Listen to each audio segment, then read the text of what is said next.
Welcome to the Business Case Interviews. My name's Louise Broekman. I'm the founder of the Advisory Board Centre, here with Anthony Boukather, Certified Chair and Community Chair of the Middle East. Welcome, Anthony. Thank you, Louise, for having me. Looking forward to hearing about your case study. So let's go into it. What was the scenario that you were faced with, Anthony? So a local partner in the GCC wanted to expand its business and invest into automotive distribution. A brand out of Europe found this partner and wanted to see if he's fit for purpose. The local partner invested in a financial consultant to build a very large business case. But he wanted an advisory board to support him and understand this business case and know if the assumption of this business case were right or wrong. Mm-hmm. Very interesting. So if we think about the business case itself, what was pushing them to go down this direction and what was pulling them to do it? So the brand was quickly seeking to decide who is his local partner.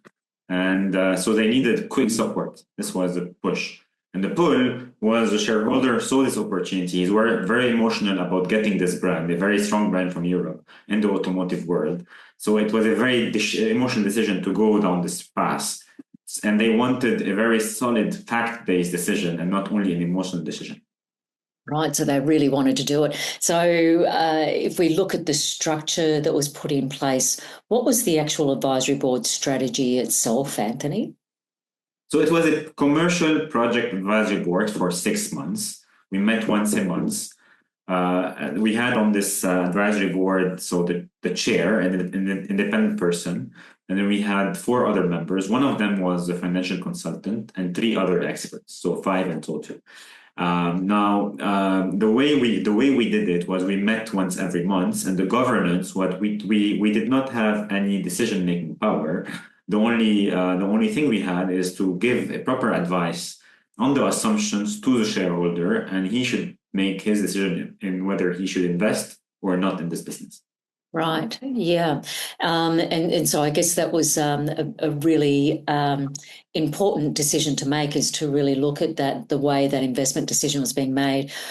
If we go to the end of the 6 months, what was the actual overall impact on the business and the owner, if you like, to create the business case for the advisory board?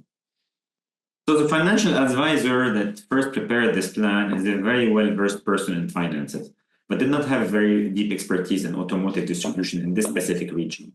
Mm. So the input was that the assumption made were not really up to today's current environment. So the assumption were changed, and based on that, the volumes dropped, and the potential losses were higher. And the investment horizon was longer, and the investment requirement was bigger.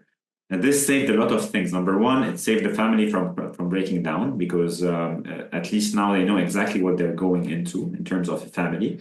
And number two, it puts a lot of perspective into how do they negotiate with the brand in terms of the expectations of the brand.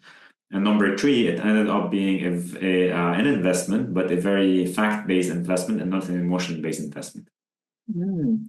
Wow, that's a big capability development approach to the advisory board and the output. Anthony, thank you so much for sharing this business case, and I wish you well with your continued success in the advisory board profession. Thank you, Louise.